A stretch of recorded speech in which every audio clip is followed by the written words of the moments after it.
Halo, apa kabar? Semoga semuanya dalam kondisi yang baik ya, sehat walafiat.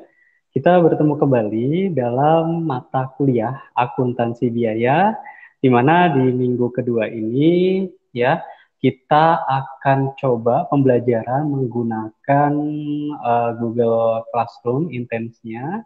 Nanti materi akan diupload ya beserta juga video pembelajaran dalam Google Classroom. Nanti kalian coba pelajari dan apabila ada pertanyaan yang akan didiskusikan, silahkan bisa apa di inbox ya atau kalian ketik dalam kolom komentar dalam setiap postingan materi tersebut. Oke, di minggu kedua ini ya tanpa berlama-lama, Bapak akan tampilkan dulu materi. Oke, mudah-mudahan sudah tampil di layar masing-masing. Oke. Sebelumnya Bapak akan coba review dulu. Di minggu lalu kita sudah pelajari materi akuntansi biaya. Oke, materi akuntansi biaya di pertemuan minggu lalu, minggu pertama, kita sudah belajar terkait dengan konsep dasar akuntansi biaya. Apa itu akuntansi biaya? Ya, terus juga karakternya seperti apa, pengguna informasinya seperti apa, ya, digunakan oleh siapa saja, apa hubungan akuntansi biaya, akuntansi manajemen, dan akuntansi keuangan juga minggu lalu sudah kita bahas. Berikut juga dengan elemen alur akuntansi beserta sistem akuntansi biaya. Oke, pada kesempatan minggu kedua ini kita akan pelajari terkait dengan accounting for material ya atau akuntansi untuk bahan baku, betul ya. Nah, akuntansi untuk bahan baku ini nanti akan disajikan dalam dua pertemuan, yaitu pertemuan 2 dan pertemuan minggu depan, pertemuan ketiga. Oke, kita langsung saja masuk ke materinya. Nah, ini dia ya.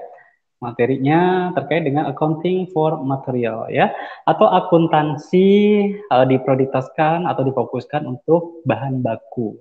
Oke, bersama saya Mbah Tiar Effendi. Oke, sebelum kita pelajari lebih mendalam, kita akan tentukan dulu ya learning outcome-nya atau tujuan pembelajarannya, luarannya di materi ini adalah yang pertama, mahasiswa diminta untuk mengenali dua aspek dasar pengendalian bahan baku. Jadi, mahasiswa nanti diminta untuk menganalisa terkait dengan aspek dasar pengendalian bahan baku. Terus yang kedua adalah menentukan pengendalian intern untuk bahan baku, ya itu juga penting sekali karena pada dasarnya bahan baku dalam kegiatan produksi ya, atau jasa itu adalah nilai terbesar, ya nilainya material apabila tidak dikendalikan itu beresiko akan merugikan perusahaan. Terus yang ketiga, membuat catatan untuk bahan baku pada buku besar. Nanti kita akan arahkan ke sana. Oke, berikutnya membuat catatan untuk persediaan dalam sistem just in time ya, di mana just in time ini akan dikupas lebih mendalam pada materi-materi minggu-minggu berikutnya ya, ada bahasan tersendiri terkait dengan JIT atau just in time. Pada dasarnya Bapak jelaskan sedikit just in time itu pada dasarnya perusahaan ya atau organisasi jasa itu harus menyediakan segala kebutuhan sesuai dengan prosentase batas minimum pemenuhannya. Maksudnya gini, kalau seandainya di perusahaan manufaktur itu kan ada standar minimal stok yang harus tersedia di gudang. Nah, oke, kalau seandainya persediaan itu menipis, taruhlah di sini di gudang A, di gudang A itu materialnya material Z. Material Z di sini dapat dikatakan persediaannya kurang ya apabila ya stoknya itu di bawah 50 lembar gitu ya atau 50.000 50.000 50.000 meter ya atau dan seterusnya ya. Pada dasarnya di sini memang persediaan itu ada ya batas minimumnya yang harus dipenuhi oleh perusahaan apabila perusahaan tidak mau kegiatan operasionalnya terkendala. Oke, berikutnya membuat ya, catatan untuk bahan baku bekas. Pertanyaannya, Pak, bahan baku bekas itu apa sih? Bahan baku bekas itu pada dasarnya adalah bahan baku yang tidak dipergunakan atau bahan baku yang tersisa ya dari hasil kegiatan produksi. Contohnya, kalau perusahaan kaleng susu itu kan biasanya dia ada ada bentuk atau ada sketsa ya atau ada rancangannya bagaimana membentuk kaleng susu itu. Biasanya kan bahan bakunya materialnya itu lembaran baja yang ringan. Nah, baja yang ringan itu, yang tipis itu biasanya kan memang kalau bentuk bulatan, kalau seandainya kotak itu bentuk bulatan itu kan biasanya dari masing-masing tepi ujung itu kan biasanya ada sisi lebihnya atau sisi yang tidak terpakai. Nah, sisi yang tidak terpakai atau bahan bekas ini atau dikenal dengan istilah scrap itu perlakuannya seperti apa ya, terus juga terkait dengan produk yang rusak, yang reject itu seperti apa, begitupun dengan pekerjaan yang cacat atau gagal terkait dengan kegagalan SOP. Kegagalan SOP atau standar operational prosedur ya. Oke, kita langsung masuk slide berikutnya ya. Kita coba akan apa? Coba kita akan bahas terkait dengan sistem pengendalian biaya. Oke, fungsi utama dari sistem pengendalian biaya adalah menjaga pengeluaran dalam batas-batas rencana yang diperkirakan sebelumnya. Betul ya? Jadi kalau seandainya cost atau biaya tidak dikendalikan, itu biasanya akan merugikan perusahaan ya. Apalagi biaya-biaya memang tidak memberikan nilai tambah atau value added. Jangan sampai anggarannya bengkak ya. Ada beberapa memang taruhlah kalau seandainya di bahan baku. Kita beli bahan baku A dengan bahan baku B. Bahan baku A itu diperoleh dari vendor satu, sementara bahan baku B itu diperoleh dari vendor 2. Kita bandingkan, kalau seandainya spesifikasinya sama dengan harga yang berbeda, tentu kita juga harus alokasikan ya kepada vendor yang memang memiliki harga terendah namun kualitasnya sama. Begitupun ada beberapa sistem mekanisme produksi. Kalau seandainya tidak bernilai tambah, itu lebih baik dihentikan. Ya, impactnya apa? Impactnya ya berarti biaya apa? Biaya terkait dengan pengolahan material itu juga pasti akan membengkak. Tapi outputnya juga sama aja seperti itu. Ya, kalau seandainya perusahaan-perusahaan ada di beberapa departemen dalam kegiatan produksi, taruhlah di sini departemen pertama, departemen produksi, terus udah kayak gitu departemen kedua terkait dengan labeling ya, departemen yang ketiga terkait dengan packaging, terkait departemen yang berikutnya, departemen keempat terkait dengan finishing. Nah, di sini kalau seandainya ada beberapa departemen yang bisa dipangkas, itu diharapkan bisa untuk dilakukan pemangkasan. Kalau seandainya kegiatan departemen itu tidak memberikan nilai tambah untuk si keluaran atau barang yang dihasilkan. Oke. Sistem pengendalian biaya yang efektif itu dirancang untuk mengontrol tindakan bagi tanggung jawab atas pengeluaran biaya. Nah, masing-masing itu kan memang ada pos pertanggungjawaban masing-masing. Kalau seandainya di departemen produksi, ya bagian gudang atau bagian inventory, ya itu kan memang dia fokus bagaimana caranya agar persediaan itu bisa dipergunakan dalam kegiatan operasional seminimal mungkin dengan mengurangi material yang cacat. Contohnya, kalau seandainya melakukan PO ya berarti harus jelas spesifikasinya, ya satuannya, jenisnya, terus pokoknya detail daripada material itu harus disampaikan dengan baik. Kalau seandainya tidak disampaikan itu khawatir ada material yang tidak sesuai pesanan atau material yang cacat. Atau bagian gudang juga harus memperhatikan dan memastikan bahwa material yang disimpan di gudang atau bahan yang setelah selesai produksi atau finishing itu kira-kira aman nggak di gudang ini ya. Kalau seandainya ada potensi contohnya atap gudang sudah mulai kurang baik, itu antisipasinya berarti harus diperbaiki, atau ya ada gudang yang lebih layak lagi itu kita pindahkan ya bahan baku maupun bahan hasil produksi atau bahan yang sudah finish itu ke dalam gudang yang lebih baik seperti itu ya. Terus berikutnya, sistem pengendalian biaya yang efektif harus mencakup beberapa hal. Oke, harus mencakup beberapa hal. Yang pertama, di sini tugas-tugas dan tanggung jawab khusus pasti. Kalau seandainya PIC ya itu tidak mengendalikan ya atau tidak bertanggung jawab terhadap job desk masing-masing, jangan harap di sini biaya bisa dikendalikan. Oke.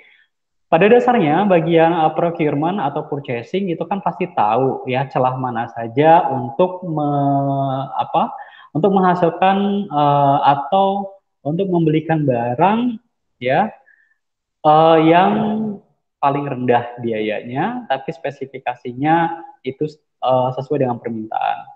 Begitupun juga terkait dengan bagian stock of name. Pasti tahu ya, kira-kira stok-stok yang berpotensi untuk dilakukan penggelapan atau penyalahgunaan oleh pihak-pihak terkait, itu pengendaliannya seperti apa terkait dengan pejabat. Yang ini poin 2, ya pejabat yang berwenang menyetujui pengeluaran. Jadi baik barang masuk maupun barang keluar itu harus diotorisasi oleh pejabat yang bersangkutan.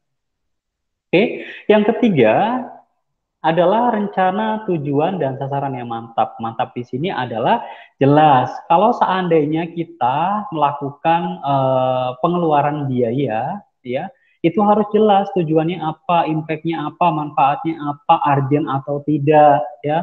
Terus kenapa barang ini dibeli, ya? Kenapa kita melakukan modifikasi produk, ya? Kenapa kita menambahkan variasi rasa kalau seandainya itu perusahaan makanan.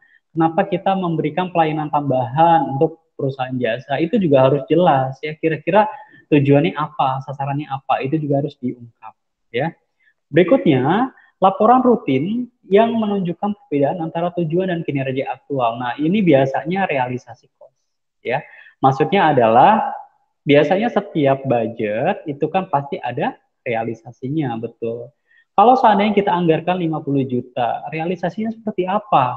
Kalau realisasinya di sini itu di bawah 50 juta, berarti anggaran kita memang sudah mendekati dengan persentase aktualnya. Tapi kalau seandainya di sini realisasi atau aktualnya itu melebihi, ya berarti itu PR besar ya, PR besar untuk melakukan perbaikan bagi manajemen bagaimana caranya untuk merevisi budget yang sudah ada. Itu kan biasanya budget disusun di akhir tahun untuk periode tahun berjalan, tahun depan seperti itu.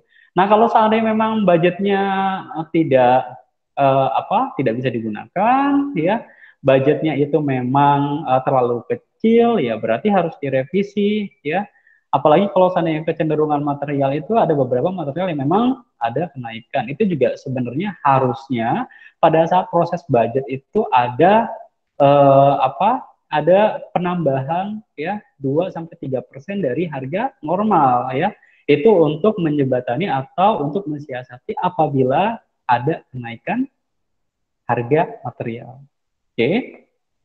Berikutnya, rencana tindakan perbaikan yang dirancang untuk mencegah suatu hal yang tidak menguntungkan secara berulang, tadi sudah dijelaskan. Berikutnya, prosedur tindak lanjut untuk tindakan perbaikan, jadi improvement. Kalau seandainya prosesnya kurang baik, ya pengendalian kosnya di lapangan itu kurang baik, ya berarti harus ada financial controller, ya berarti harus ada yang mengawasi terkait dengan laporan pertanggungjawaban uang muka, contohnya uang muka proyek, uang muka pembelian barang, ya. Bila perlu dikerahkan juga internal audit, ya, untuk fokus kepada biaya-biaya apa saja yang dikeluarkan dan aktualisasi persentase penyerapan biaya yang sudah dianggarkan, gitu ya. Berikutnya kita masuk ke pengendalian bahan baku. Bagaimana sih Pak cara mengendalikan bahan baku? Bahan baku kan sebenarnya ya kalau seandainya kita prosesnya itu memang dalam skala kecil, perusahaan skala kecil ya itu nggak jadi masalah ya karena pada dasarnya kita PO ya kita beli bahan baku kita langsung masukkan ke dalam kegiatan produksi. Tapi pertanyaannya, kalau seandainya skala besar nih, ya menengah ke atas, perusahaan-perusahaan TBK itu kan biasanya membutuhkan ya gudang penyimpanan untuk ya menyimpan bahan baku dalam pemenuhan ya kebutuhan produksi. Oke, dua aspek dasar pengendalian material yang perlu diperhatikan. Yang pertama adalah kontrol fisik atau pemeliharaan bahan baku. Nah, ini maintenance juga harus diperhatikan. Yang pertama, orang-orang siapa aja atau karyawan siapa aja yang boleh mengakses atau boleh masuk ke dalam gudang, gitu kan? Karena nggak sembarangan, ya. Kalau material-material itu memang nilainya lumayan ya material itu jangan sampai uh, orang itu lalu lalang bisa masuk ke dalam gudang tersebut ya. Tentu harus ada pembatasan akses, entah itu memang yang bekerja di gudang tersebut, kegiatan produksi ya, itu memang diperbolehkan dan itu juga biasanya ada sistem barcoding juga ya yang bisa akses untuk masuk ke dalam gudang gitu kan. Terus juga pemisahan tugas ini yang kadang keliru ya karena perusahaan itu efisiensi kadang orang yang bertugas untuk mencatat pemasukan barang dan orang yang bertugas untuk mencatat pengeluaran barang itu dalam satu orang itu sebenarnya keliru ya. Jangan sampai kalau seandainya orang yang mencatat pemasukan dengan orang yang mencatat pengeluaran barang itu orang yang sama pasti ada kecenderungan penggelapan laporan ya. Bisa jadi ya dalam tanda kutip ya karena memang histori daripada si karyawan tersebut kurang baik, dia ya ada main ya penggelapan, entah itu dia jual ke pihak lain ya melaporkan barang reject tapi kenyataannya dia jual sendiri seperti itu. Nah, itu juga harus diantisipasi. Nah, berikutnya rekaman catatan yang akurat. Maksudnya rekaman di sini adalah pencatatan terkait dengan stok bahan baku yang akurat dan real time, gitu ya. Perusahaan-perusahaan besar itu biasanya ada sistem yang terintegrasi antara gudang, produksi, ya procurement, bagian stok sampai dengan pihak keuangan, ya. Kalau seandainya stoknya sudah menipis, otomatis di sini ada peringatan, ya, pihak procurement atau pihak pembelian untuk melakukan pengajuan barang. Nah, bagian stok juga pasti aware dan tahu, ya, kalau di sistem yang sudah terintegrasi akan ada stok yang dipesan. Begitupun pihak accounting tentu akan mengalokasikan biaya-biaya untuk pembayaran pembelian bahan baku. Oke, terus berikutnya yang tadi kan kontrol fisik, sekarang kontrol atas investasi pada bahan baku. Nah, ini ada dua metode. Yang pertama titik pemesanan atau order point, yang kedua adalah ya economic order quantity atau kuantitas pemesanan ekonomi. Oke, kita masuk ke bagian berikutnya. Pengendalian fisik bahan baku, pembatasan akses personal yang tadi Bapak sudah jelaskan, pemisahan tugas. Nah, ini beberapa penjelasan yang tadi sudah Bapak jelaskan. Detailnya bisa kalian baca sendiri ya. Oke, berikutnya titik pemesanan ya atau order point adalah tingkat minimum persediaan yang harus ditentukan. Ini hampir sama dengan just in time. Just in time itu pada dasarnya salah satu bentuk implementasi daripada order point. Kalau seandainya ada batasan minimum persediaan, kalau limit ya berarti harus segera di order, harus segera dibeli seperti itu, gitu ya. Terus pengendalian investasi bahan baku yang pertama dari pemakaian pastinya ya. Kita perlu antisipasi di mana material akan digunakan, ya siapa pihak penggunanya, departemen mana yang menggunakan, kapan digunakan, kebutuhannya kapan, itu juga harus kita identifikasi. Terus waktu pemenuhan pesanan, ya kira-kira deadline-nya berapa hari nih, ya bahan baku itu sudah harus tersedia berapa hari, ya kalau seandainya stoknya habis ya berarti harus order berapa lama, berapa jauh-jauh hari sebelum kegiatan produksi. Begitupun tingkat minimum persediaan yang tadi sudah dijelaskan, ya hampir sama dengan just in time. Berikutnya kita masuk ke kuantitas pesanan ekonomi atau economic order quantity, di mana ya kuantitas optimal untuk memesan pada suatu waktu. Maksudnya adalah kita perlu tahu nih ya daripada record daripada bahan baku perusahaan kita. Nah, di sini ada beberapa yang perlu diperhatikan. Yang pertama itu terkait dengan biaya pesanan, ya. Tentu total pesanan itu juga mempengaruhi. Kalau seandainya biaya pesanan terkait dengan pembelian, ya, terus juga biaya atributnya dan lain-lain, ya, itu juga harus diperhatikan dan harus dihitung sebagai harga kesatuan dalam menentukan harga produk. Oke, yang kedua adalah biaya angkut ya. Kalau seandainya perusahaan itu melakukan proses pengiriman, itu juga harus ditentukan ya dalam standar operasional prosedur di perusahaan. Kalau seandainya pembeli mengharapkan pesanannya diantar ya, kita harus tahu nih kira-kira penyimpanannya di mana ya. Terus kira-kira menggunakan jasa tracking atau jasa angkutan yang mana, apakah kita outsourcing atau kita adakan sendiri ya terkait dengan pengangkutan. Kalau ada kehilangan seperti apa itu juga harus jelas ya. Kalau ada force major ya ke banjir ya, hujan ya atau apapun itu dalam proses perjalanan itu yang menentukan kerugian itu siapa. Kalau seandainya kalian sudah belajar di pengantar akuntansi itu kan ada yang namanya FOB shipping point dan FOB destination ya. Itu arahnya ke sana. Oke. Pertanyaannya Pak, bagaimana cara menghitung economic order quantity atau EOQ ya? Nah, seperti ini rumusnya. Mudah-mudahan ya kalian nggak langsung pusing ya lihat rumusnya ya. Karena satu rumus aja sih ya. EOQ, Economic Order Quantity, itu berasal daripada akar 2 kali ya, 2 kali cost of placing ya atau biaya untuk melakukan pemesanan ya dikali dengan N itu adalah number of unit ya, jumlah unit yang dibutuhkan setiap tahun itu berapa, dibagi dengan K ya. K itu adalah annual ya. Annual maksudnya adalah biaya angkut. Oke. Biaya angkut tercatat per unit persediaan per tahun. Gitu. Nah, ini ya sudah ada tugas latihan yang harus kalian kerjakan di pertemuan minggu kedua ini ya. Jadi ada salah satu soal cerita ya, ada Claire menjual kacamata hitam, ada bahan baku langsungnya ya, menerima pesanannya berapa, kecepatannya berapa, laba atau return tahunannya berapa persen ya, biaya relevan pemesanan berapa persen, diketahui juga return on investment atau ROI-nya ya, biaya angkutnya juga sudah disampaikan di sini, sudah tercantum.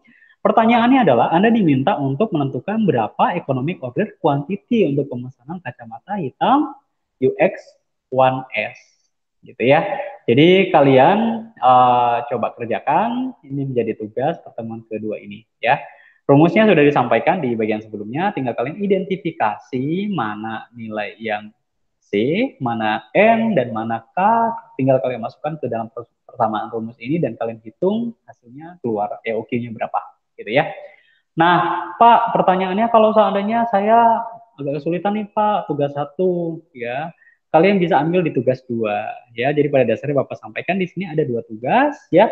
Kalian cukup pilih salah satu yang paling kalian anggap paling mudah, ya. Mekanismenya sama, ya. Kalian coba ketik ya dalam Microsoft Word, nanti kalian unggah di menu penugasan assignment di Google Classroom gitu ya. Oke, itu 2 tugas ya, tapi cukup dikerjakan 1 tugas aja. Ini soal pilihan, jadi kalau kalian lebih suka tugas 1, soal 1, ya kalian kerjakan nomor 1. Kalau seandainya kalian suka soal nomor 2, kalian kerjakan nomor 2. Oke, kita lanjutkan di sini untuk pertemuan kedua ini terkait dengan akuntansi bahan baku. Kita juga perlu mengetahui terkait dengan prosedur-prosedur apa saja yang perlu kita ketahui dalam mengendalikan material atau bahan baku. Oke, yang pertama membeli dan menerima bahan baku itu harus kita perhatikan ya. Kalau seandainya kita membeli bahan baku, vendornya jelas atau tidak, gitu ya. Vendornya bisa kita percaya atau tidak, gitu ya. Vendornya itu memberikan harga yang kompetitif atau tidak. Nah, itu juga perlu dianalisa. Oke, dalam menerima bahan baku juga perlu harus diperhatikan mekanismenya seperti apa, apakah pengiriman oleh pihak penjual atau kita ambil sendiri ya. Kalau seandainya dikirim oleh penjual, mekanismenya seperti apa itu harus disepakati. Kalau ada kerugian di jalan, pencurian ya atau kebanjiran ya. Seperti apa itu juga harus kita kendalikan, harus kita sepakati di awal pada saat kita melakukan kesepakatan pembelian kepada pihak penjual. Oke, yang kedua, setelah barang tersebut ada, ya bahan baku atau material tersebut ada, ya sudah datang nih, ya dikirim, taruhlah dikirim dari perusahaan vendor, dikirim ke perusahaan kita, contohnya 5 truk, ya 5 truk itu bahan baku kita harus sudah tahu ya kira-kira bahan baku jenis A itu di gudang satu, material bahan baku jenis B itu di gedung, di gudang nomor 5. Nah, itu harus diatur ya, atur ya karena setiap material itu kan karakteristiknya beda-beda ya, ada yang dia tidak kuat panas, ada juga yang dia harus diperhatikan tingkat tingkat kelembabannya dan lain-lain itu juga memang harus diperhatikan ya. Oke, yang ketiga, permintaan dan konsumsi bahan baku itu juga harus kita analisa ya. Berapa kita butuh ya, kira-kira kita lakukan produksinya itu berapa ya, akan menyerap berapa total bahan baku itu juga kita harus alokasikan, berapa stok persediaan minimal di gudang itu juga kita harus perhatikan juga. Oke, berikutnya, adapun beberapa personil yang terlibat dalam pengendalian bahan baku adalah ada 4 di sini ya. Yang pertama pasti agen pembelian atau vendor yang tadi sudah Bapak jelaskan. Yang kedua petugas penerimaan, pasti petugas gudang itu juga harus kita perhatikan jangan sampai ya petugas gudang itu lalai dalam menjalankan tugasnya. Atau tadi petugas penerimaan, sekarang penjaga gudang, jangan sampai stok-stok persediaan yang ada di gudang itu dicuri ya, itu juga perlu dipastikan keamanannya terjaga. Terus yang keempat, pengawas departemen produksi itu juga berperan andil dalam menentukan sejauh mana tingkat pengendalian bahan baku ya. Kalau seandainya di sini departemen produksi ya bagian kepala gudang, biasanya taruhlah kepala gudang ya, uh, itu kan memang bertanggung jawab penuh terkait dengan penyediaan gudang ya, pemeliharaan gudang, penyimpanan barang di gudang, begitupun sampai dengan material tersebut diproduksi dan menjadikan barang atau output yang sudah layak jual itu juga perlu disimpan di gudang penyimpanan. Itu juga memang peranannya cukup penting dan urgent sekali untuk diperhatikan daripada kejujuran yang pasti dan komitmen perusahaan untuk menjaga persediaan perusahaan. Oke, berikutnya pengendalian selama masa pengadaan atau pembelian itu biasanya pihak procurement atau purchasing. Nah, biasanya ada dokumen-dokumen yang perlu diperhatikan. PO ya, sebelum di PO itu ada memo internal atau permintaan pembelian ya.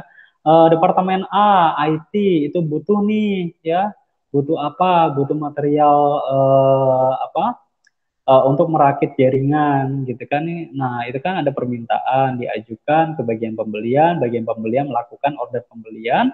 Setelah itu menerbitkan faktur penjualan atau invoice itu di bagian account receivable atau piutang itu biasanya setelah procurement menyerahkan PO, biasanya dari pihak accounting sudah menerbitkan ini vendornya mana ya, apa jangka waktu pembayarannya berapa lama ya, apakah kredit atau tunai ya, terus kira-kira kalau ada barangnya rusak seperti apa mekanismenya ya, penagihannya seperti apa itu juga perlu diatur. Terus laporan penerimaan, kalau seandainya diterima biasanya ada berita acara penerimaan barang ya, begitupun memo atau nota debit kredit itu juga perlu diperhatikan dalam pengendalian pengadaan atau pembelian gitu ya. Nah, ini adalah skema terkait dengan pengendalian saat pengadaan. Kalau kalian belajar di semester-semester lalu, ada yang namanya sistem basis data, ya, atau umumnya itu sistem informasi, ya, sistem informasi data akuntansi, ya, ya, kalian pasti sudah pernah, ya, mempelajari terkait dengan flowchart ya, flowchart atau diagram alur ya. Di sini Bapak jelaskan ya, mulai dari storeroom keeper ya sampai dengan clerk ya. Mulai dari permintaan pembelian dari user sampai masuk ke dalam purchasing ya atau procurement untuk menyiapkan pemesanan pembelian. Selanjutnya itu mencari vendor yang tepat sesuai dengan harga, penawaran, ya kuantitas, kualitas, mutu dan lain-lain. Kalau saya sudah menentukan dan sudah dapat vendornya, selanjutnya vendor akan menyiapkan faktur penjualan. Begitupun di sini pihak procurement juga pasti melaporkan bahwa akan dilakukan pembelian material A. Nah, otomatis di sini pasti akan melibatkan pihak accounting ya. Accounting harus mencatat pembelian, ya, mencatat pembelian. Berarti kalau pembeliannya sifatnya kredit, jurnalnya ada yang tahu? Ya, kalau yang kredit, berarti kita selaku pihak perusahaan pasti hutang kita bertambah, tapi material kita bertambah. Ya, berarti pembelian di debit, ya, hutang, ya itu di kredit. Begitupun kalau seandainya cash, ya berarti kas yang ada di kredit, gitu ya. Terakhir di sini, kalau seandainya sudah di-approve, ya permintaan pembelian, laporan penerimaan dan lain-lain beserta faktur, itu akan dikirim ke departemen tadi akuntansi ya, baik itu accounting maupun dari pihak clerknya seperti itu ya. Nah, ini salah satu contoh surat permintaan pembelian. Pada dasarnya setiap perusahaan beda jenisnya. Nah, ini contohnya. Ada Mycom Computer, ya, surat permintaan pembelian, ada nomor tanggal, ya, terus juga dikirimnya kemana, dibebankan ke headcount yang mana, posnya yang mana, diperlukan kapan, diajukan kapan, supplier yang harus tanda tangan, spesifikasinya harus dilengkapi, ya, harganya berapa, per unitnya berapa, totalnya berapa. Nah, itu juga harus disertakan dengan jelas, gitu ya. Oke, akuntansi untuk bahan baku, pada dasarnya catatan persediaan perusahaan harus menunjukkan satu. Yang pertama adalah jumlah setiap jenis bahan baku yang ada. Nah, ini penting ya, kalau stok opening bahan baku, kita tahu nih, ya perlu tahu kira-kira kondisi current-nya daripada stok kita berapa sih. Kalau kita lakukan stok opening itu 1 bulan sekali, ya berarti akhir bulan lalu itu stoknya berapa, gitu ya. Dan jangan sampai kalau seandainya pada saat stock of name, pemeriksaan bahan baku stok, itu kegiatan operasional produksi, ya itu dihentikan dulu. Biasanya memang di malam hari. Di malam hari itu dilakukan stock of name agar posisi bahan baku, ya, itu tersedia dan belum dipergunakan dalam kegiatan operasional. Ya, untuk menghindari saldo yang minus. Gitu, ya. Terus cost-nya berapa? Kalau seandainya kita sudah tahu nih, ya, jumlah total material kita berapa, tinggal kita konversi dengan harganya, diperolehlah nilai persediaan dalam satuan rupiah, gitu ya. Itu juga bisa menjadikan nilai tambah kalau seandainya bagian produksi bisa mengintegrasikan laporan ini ya secara terpusat untuk menentukan kebijakan manajemen, gitu ya. Berikutnya, sistem akuntansi bahan baku harus terintegrasi yang tadi sudah Bapak jelaskan ya. Akan alangkah lebih baiknya kalau seandainya sinkron juga dengan bagian accounting ya, sistemnya di situ di develop terintegrasi itu akan lebih mudah ya. Ketika bagian hutang sudah closing, sudah melakukan pembayaran, otomatis di sini bagian purchasing juga sudah langsung sinkron seperti itu ya. Begitupun bagian gudang. Sehingga akan memudahkan kalau seandainya ada PO ya ataupun ada penggantian material di periode mendatang. Oke. Berikutnya pembelian material dalam catatan yang dicatat sebagai debit yang tadi ya dan bahan baku dalam buku besar General Ledger. Ya pada dasarnya setiap material ya atau bahan baku yang tercantum di persediaan laporan keuangan itu harus didukung oleh buku besarnya atau turunannya. Biasanya kan kalau material atau bahan baku kan memang sifatnya dia nilainya gelondongan. Kita perlu tahu kira-kira detailnya daripada gelondongan satuan itu berapa masing-masing. Nah, itu juga harus tersaji di buku besar maupun buku besar pembantu. Ya. Berikutnya yang terakhir, akun bahan baku adalah catatan pengendalian yang didukung untuk ya buku besar bahan baku pastinya. Jadi memang setiap buku besar pembantu itu mensupport daripada buku besar utama, gitu ya. Bapak yakin kalian di pengantar akuntansi juga sudah mahir ya dalam jurnal-jurnal sampai dengan menyajikan laporan keuangan seperti itu ya. Nah, ini yang terakhir ya, alur bahan baku dan biaya.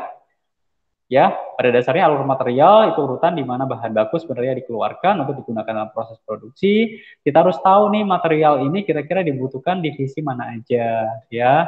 Terus juga digunakannya kapan, proses produksinya kapan, melibatkan berapa kapasitas juga itu harus harus dipastikan, gitu ya.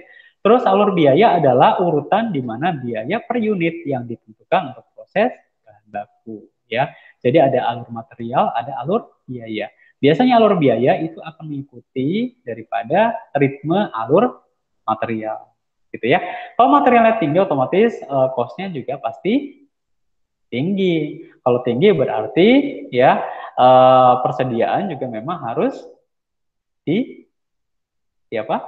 Dibudgetkan secara benar, gitu ya.